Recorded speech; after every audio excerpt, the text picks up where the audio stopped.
right, welcome everyone to the All About Nothing podcast, kind of daily show. I am Barrett Gruber, host of the All About Nothing podcast. You can find me across all social media at Barrett Gruber. With me is the host of the podcast Black, White, and Blue in the South with Dr. Jamil Brooks, Bill Kimmler. You can follow him across all of social media at politicalbillsc. If you want to participate in the show, you can go chat with us on YouTube, Twitch, or Facebook. You can find links at the top of our webpage, theallaboutnothing.com. Whew. Hello. Hey, I'm curious. So on these live streams, are we both visible to the average viewer, or do we pop back and forth based on who's speaking? We pop back and forth based on who's speaking. So if I just constantly hum for the next 45 minutes, I'll always have the facial video time. You know what I can do is I can accommodate for that by doing one of these maneuvers where now it's a split screen. So now so now you're on my left. Am I looking at you? You are looking. Hey there. Hey there. Why aren't you wearing pants? I don't understand. Is your name Bubba? Hey. I'm sure to someone it is. It's entirely possible. What I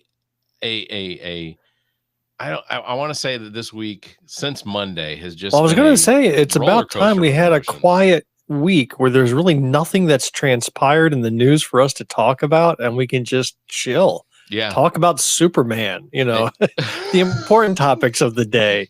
And yet, the president still has not signed the bill that was sent over from the Senate.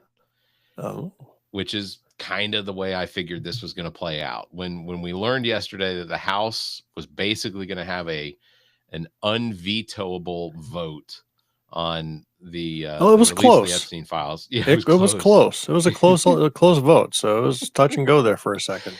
The one nay vote was Louisiana Representative Clay Higgins, and I want to put this out there.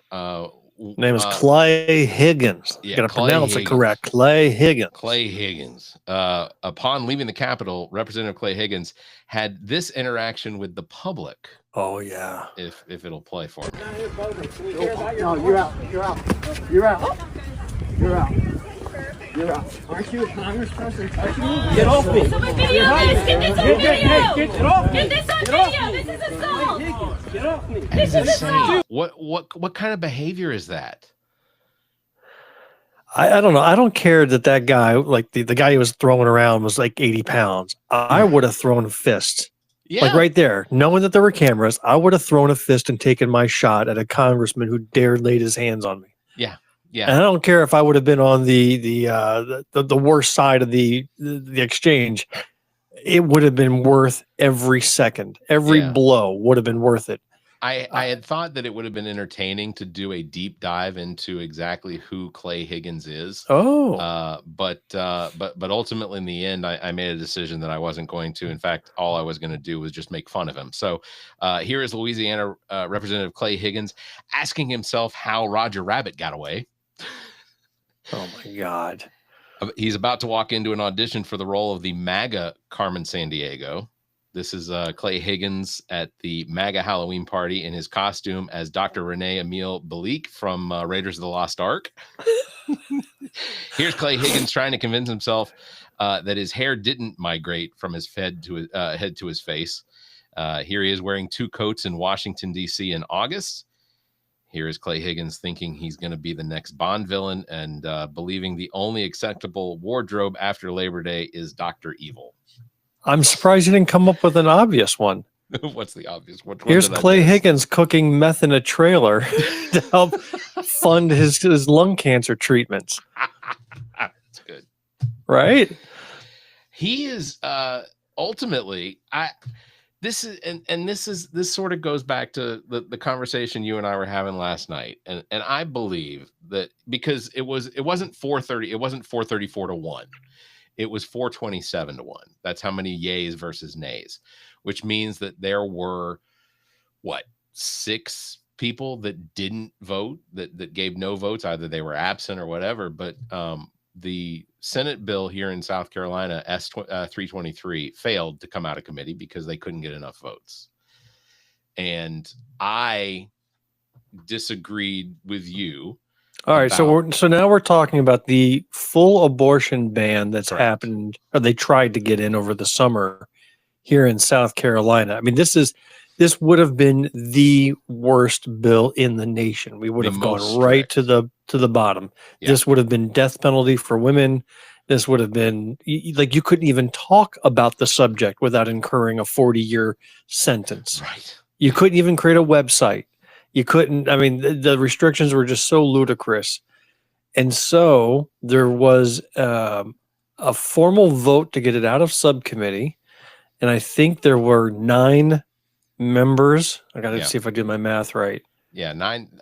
There were 9 members, and it was 6 Republicans, 3 Democrats. Right, because they're in a super majority. So, so there was a vote held, and what was the outcome of that vote? Remind me. The vote was the 3 Democrats voted no.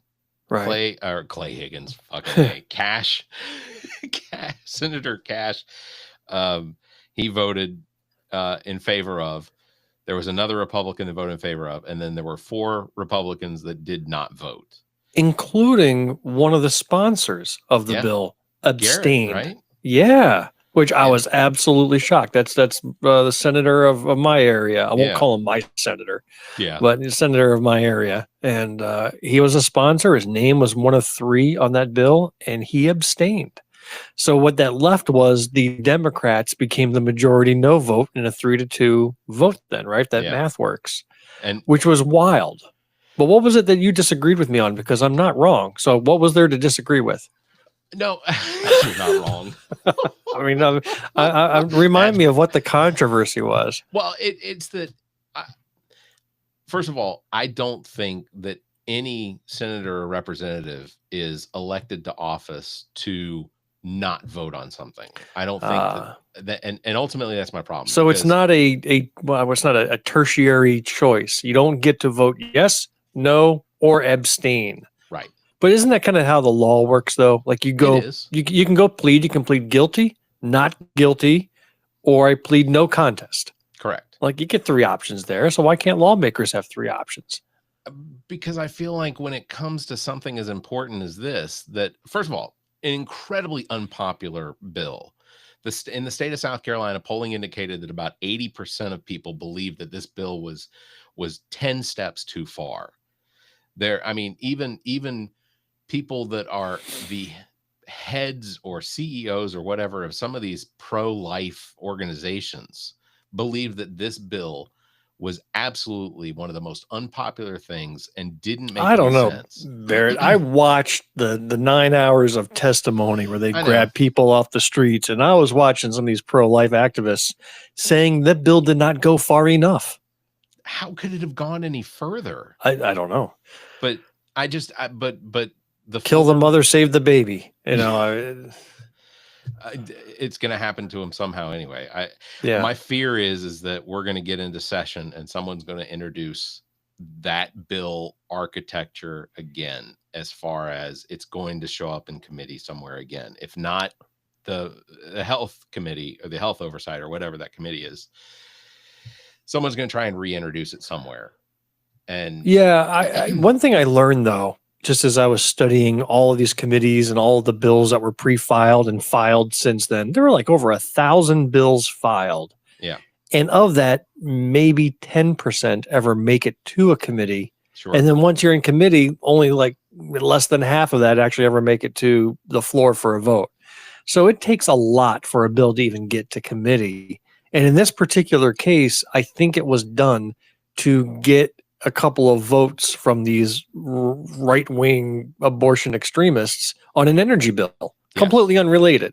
Yeah. So they negotiated, wheeled and dealed, says, listen, if you'll vote this way on this energy bill, or maybe it was the, not the energy bill, maybe it was the liability bill. There was an insurance bill that went through. I think it was insurance, now that I remember correctly. Anyhow. The reform bill that goes into effect on January 1st.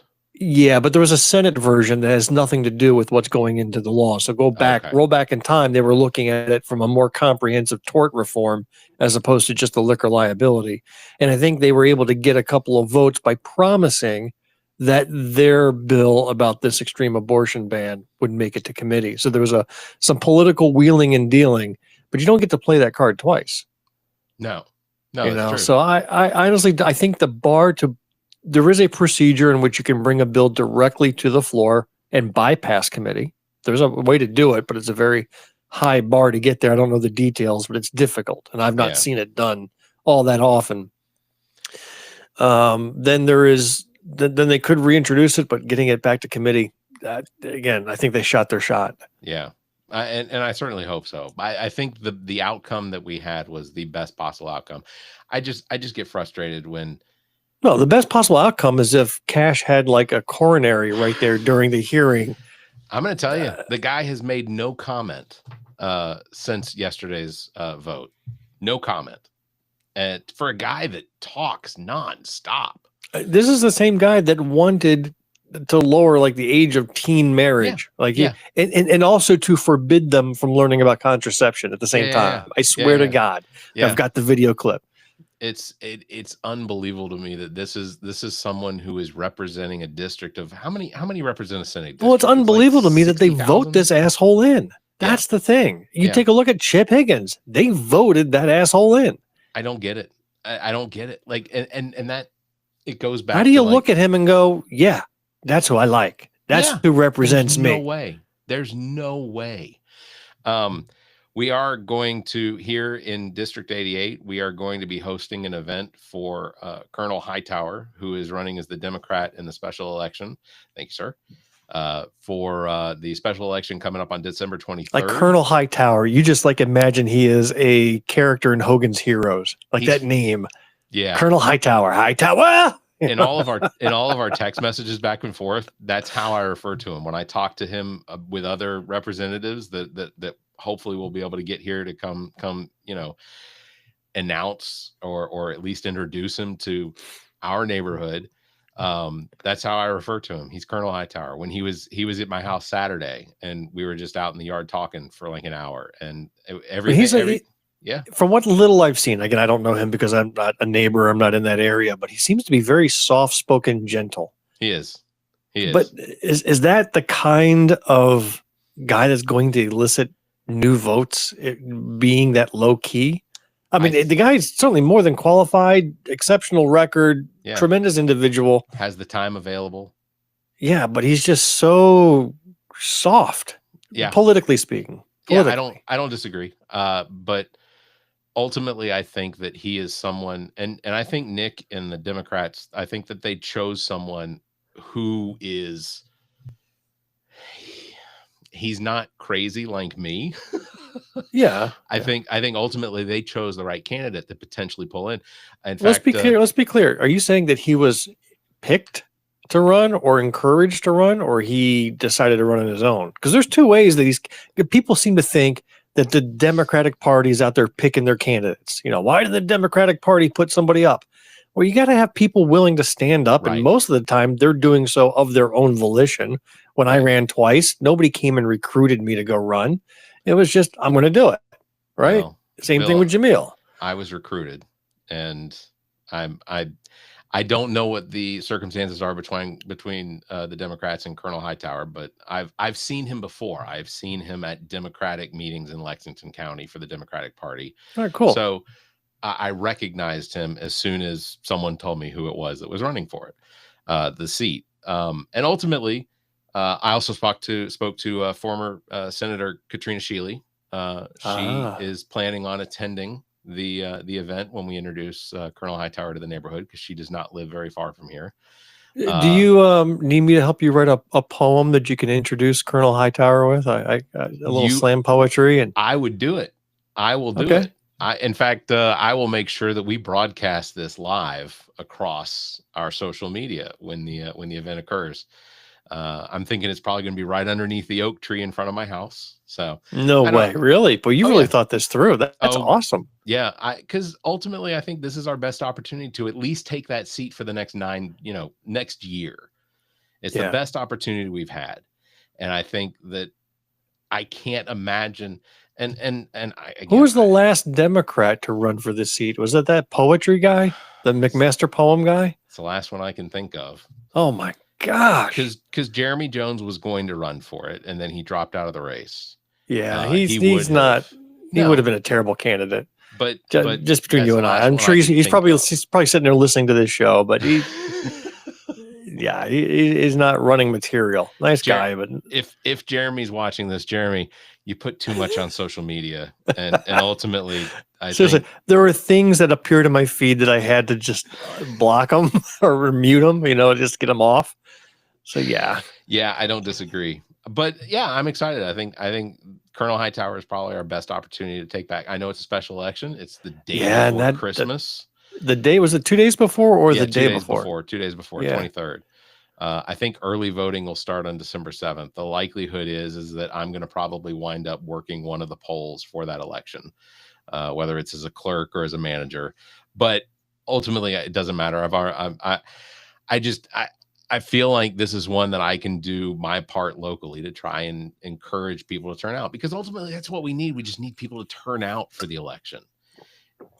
If they show up, I think Hightower wins, because even in the primary, there was less than 2,400 people that showed up in our district of 32,000, which is insane to me. I know it was only a Republican primary, and I know it was a runoff, but that's an incredibly small number for something that is, it's not really our duty to vote, but it's our civic right, and we should take advantage of that. It really should be a civic duty. I posed this question to Jay Parmley once, and I says, would you make voting participation mandatory? If you could wave a wand, would you enact a law? Because there are countries out there that do compulsory voting. Yeah, sure. And you have to pay a fine if you do not vote. Right? That's the law. And I mean, it's like a nominal fee, like $20, let's say, right? But there's still a law in many countries that compel you to vote. And, we compel people to do jury duty. We compel people to pay taxes. There's things out there about being in society you're compelled to do. Yeah. So why not voting? Why not be forced to pay attention and learn and pick a name? Yeah. I don't know. Yeah, I don't disagree. I don't know about the fine or how, but I absolutely think that people should recognize it as it's their specific duty to be active citizens and He said duty. Sorry, I've been watching a lot of Beavis and Butthead lately. He said duty. I don't know where to go from there. Tell me, what are you watching lately? Lately, so definitely been watching South Park. I love South Park. Yeah, I started watching the new show on CBS called DMV, which has one of the guys from the Righteous Gemstones. It was the youngest son's eventual husband. But Tim Meadows is in the show as well. And I don't know that I find the show to be super funny. The story is a little loose and it's hard to because the show opens with this particular DMV office is going to get shut down. That there are two characters that are going to be there the whole time monitoring and assessing it, and they're going to shut it down. Have not seen those two characters since the first episode, and we're like at eight episodes in, or however many. But Tim Meadows plays one of the driving test people, the testers. And I think the funniest bit in that whole show is when Tim Meadows is sitting in his desk chair, random points in time, his chair will just drop out from under him. It'll hit the bottom. And I saw an interview with Tim Meadows that said that gag is completely unplanned, that they have a mechanism that drops his chair, but he doesn't know when they're going to do it. So the fact that he stays on point with his character through that, because it happens almost every episode. I think it's happened every episode, but he'll just be sitting there talking to somebody above his desk. And speaking of gags, the chair just drops. Have you seen this new TikTok trend where a woman gets on and says, my husband and I came up with a comprehensive list of what we've shoved in our rear ends. I'll start. Nothing. And then they cut to the husband where, prior to filming, the husband was asked, what is in your toolbox? And the guy rattles off all the tools. Right. So he's just saying, well, I've got a wrench and I've got this and I've got that. And the girl and the woman's just giggling behind the camera. Right. Yeah. And then she posts the whole thing. And I've seen maybe 10 videos of that, and each one is funnier than the next. I haven't seen that. That is hilarious. Oh, If you do me a favor, send one of them to me next time it comes up. That way it'll enter into my feed. Yeah, it's cute. It's a funny little trend, seeing them sucker their husbands or boyfriends with this funny gag. I almost don't want to bring up any of the serious stuff that I punched out. Oh, let me tell you what I'm watching. I am hooked on a show right now that is hands down probably the best show I've seen in a decade, at least since Game of Thrones. And it's a completely different genre too. It's The Marvelous Mrs. Maisel. Oh yeah, that's fantastic. I watched that when it was Wow. I did not even hear about this show until this year. Yeah, that was a COVID show. From the very first episode to, and I'm now in season 4, everyone is a home run. I am loving the shit out of this show. Yeah.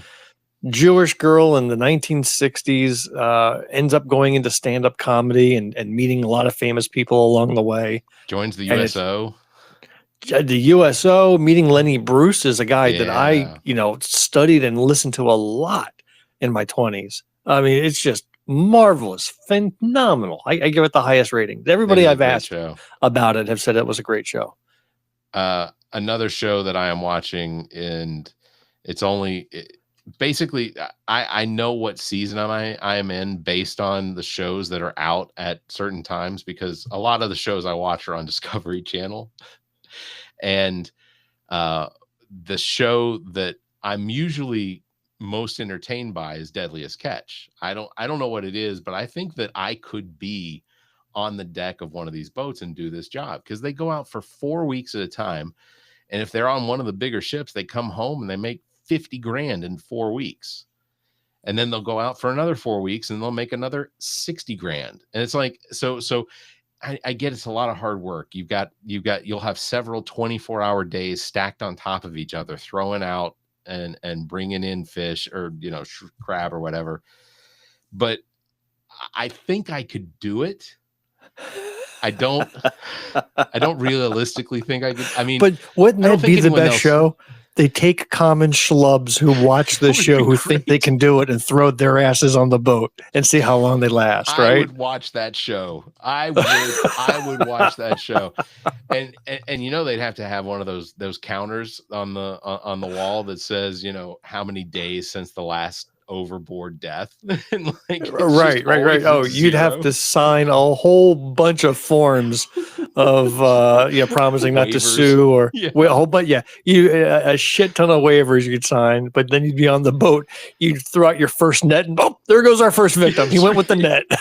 He couldn't even pull it back in. It pulled him over. He launched his ass right off the side of the boat. So Deadliest Catch ended several weeks ago, but it was really weird too. It's almost like they sped up the whole process to get Deadliest Catch over with, because they were scheduled to start the History Channel.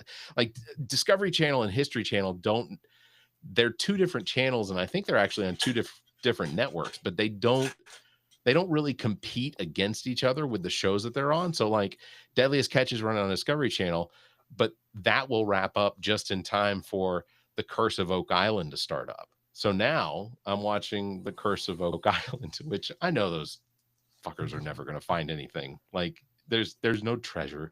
There's nothing there for them to find, but they are spending millions and millions of dollars turning this tiny little island in the North Atlantic off the coast of Nova Scotia into Swiss cheese. I mean, it's so entertaining. Absolutely one of the most entertaining shows, because you just have to keep in your head the knowledge that there's nothing there. They're not going to find anything. It's just hilarious to me. It's hilarious to me. What else are you watching?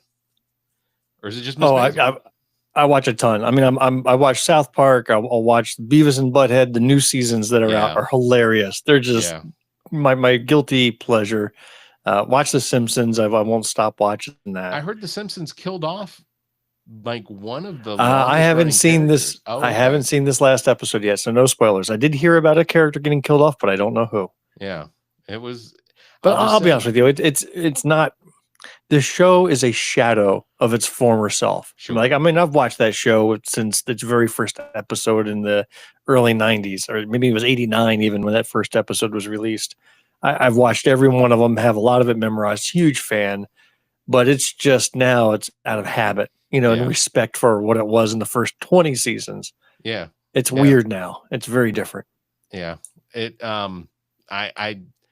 I have not been an avid watcher of The Simpsons probably in 15 years, but like every now and then I'll catch an episode and it'll hold me for the entire episode.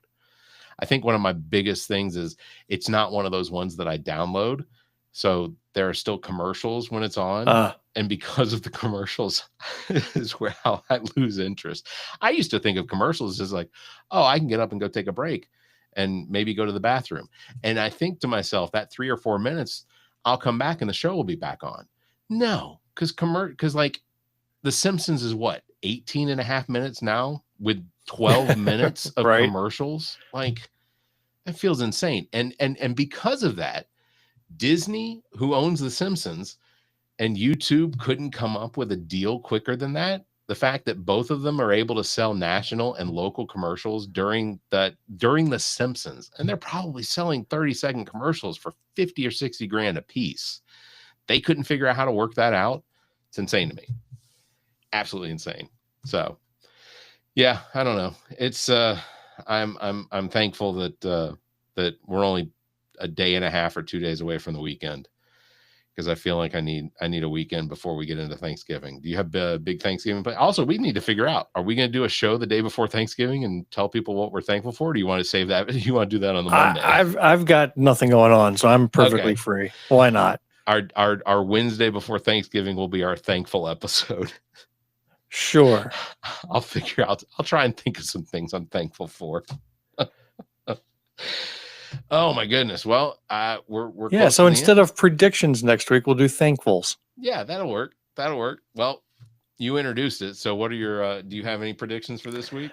As of right now, I've got 2 predictions and my brain is furiously racing for a third. Okay. But I didn't drink any wine tonight, so I don't have the creative juices flowing. No. So these are sober predictions. Oh my gosh. Well, but I'll throw a first prediction out there. All right. I predict that by this time next week on TikTok, those AI generated videos about Trump and Bubba will account for half of all videos on that platform. That's fair. Because I cannot scroll a half of I'm just a little swipe and then there's another AI generated Bubba Trump video and every one of them is perfect. I saw an AI video on Instagram, I think, of Donald Trump leading a horse behind a barn, and then all you hear is the horse neighing. Just like, golly. All right. Well, let's see. My first prediction: President Trump's doctors will announce that the MRI results were in fact perfect, but only showed a close-up of a hamburger. His MRI was a hamburger.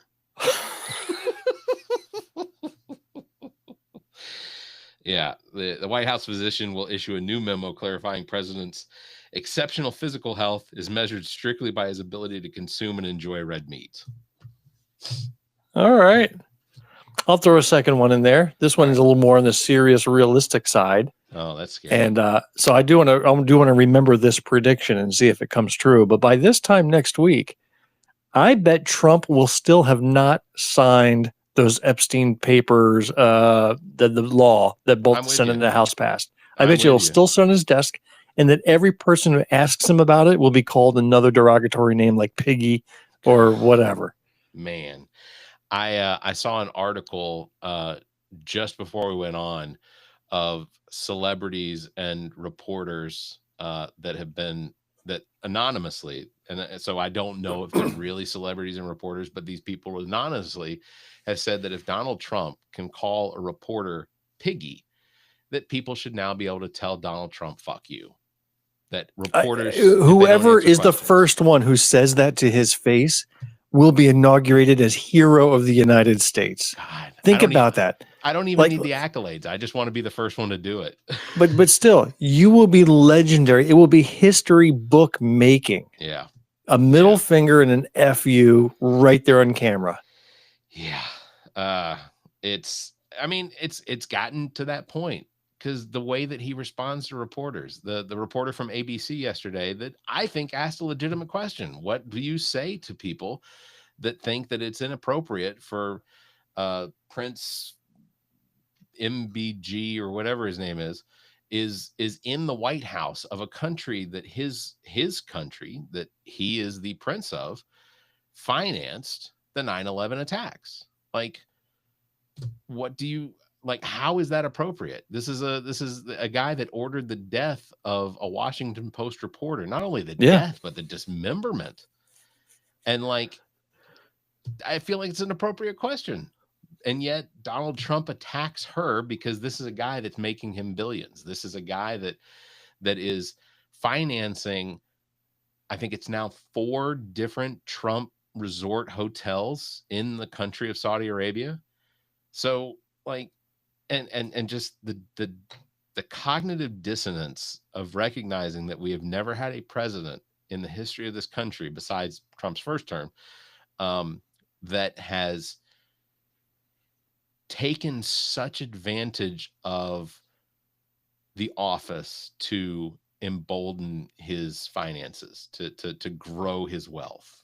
And people, you still owe me a second prediction. I predict you're going to get to your second prediction. All right, next week, Representative Marjorie Taylor Greene and President Trump are going to be seen hugging on CNN, then immediately begin a physical fight over who is the real MAGA traitor. Everything sounded realistic except the CNN part. Yeah, you could have had a very legit prediction. Yeah. If it wasn't for CNN, and that made it unbelievable. So you need to work on your craft a little bit there. You almost had it. I thought CNN just because, they're remotely the most centrist, but you're probably okay. Right. You're probably right. All right, my last prediction. I predict that Barrett Gruber indeed will make an appearance on Deadliest Catch, except it will be about venereal diseases. Oh my God.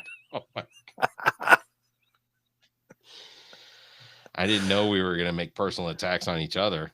I mean, I kind of knew we were going to make personal attacks on each other. It's a prediction, man. Yeah. That's my prediction. Take it or leave it. All right, here's my last one. The entire Republican Party will unite on a single issue demanding the next set of Epstein files be released only on a subscription-based streaming platform. Yeah, I heard something like that where Trump will be hawking copies of the Epstein files on, somebody took that. Yeah, it was a slight variation on that, but they're saying that, they're surprised he hasn't started trying to sell it or make it into a Trump classified release promo that you can pay $50 for, $100 for. I guarantee you that if that is the case, that the store will be open up at store.whitehouse.gov. Yeah. I can guarantee you, because I don't know if he'll be doing TikTok lives trying to sell his crap. Yeah. Yeah. Oh, well. All right. Well, I guess we'll wrap it up. I hope you have a good weekend. I hope I do too. It's gonna do it for we got Eagles Cowboys. You have an interview this weekend, and we got a recording this weekend. Interviewing Stacey Mars, the chair of the Greenville County Democratic Party, and podcast star in her own right. Yeah. So she's going to make an appearance on our show. It's funny. It's now that we've interviewed two candidates for U.S. Senator in South Carolina, and the major governor candidate on the Democratic side. It's like I'm setting my sights now on some national. Like I want an existing U.S. senator. Doesn't have to be from South Carolina, but I want an actual senator. I want a Chuck Schumer, right? Or I want Elizabeth Warren on our show. I'll tell you something I don't think I've ever talked about on the show. When I was a child, I met Senator Ben Jones, or maybe he was Representative Ben Jones, but the guy that played in Dukes of Hazzard, Cooter, who eventually became a congressman. Again, I think. Wait a minute, is this a real story? I've never heard this. The guy who played Cooter in the Dukes of Hazzard, Ben Jones, became a U.S. congressman. He was elected to out of North Atlanta. He became a congressman, and one of the things that we got to do as a scout troop was we got to meet Ben Jones in his office in Atlanta, outside Atlanta. So that's one. I could still get a hold of him. Numbers around here somewhere. It's printed on the bottom of a General Lee. I would only interview him if he played the part of Cooter the entire time. I want to talk to Cooter. I don't want to talk to Representative Ben Johnson or Ben Jones. Ben Jones, yeah. That's fair. Well, on that bombshell, I guess we'll wrap it up. Big thanks to everybody tuning in and watching. Thanks for listening. Don't forget, you can follow Bill at politicalbillsc. You can follow me at Barrett Gruber. Thanks for liking and hitting the bell. If you can, give us a 5-star review. Leave a comment. Until next time, stay safe.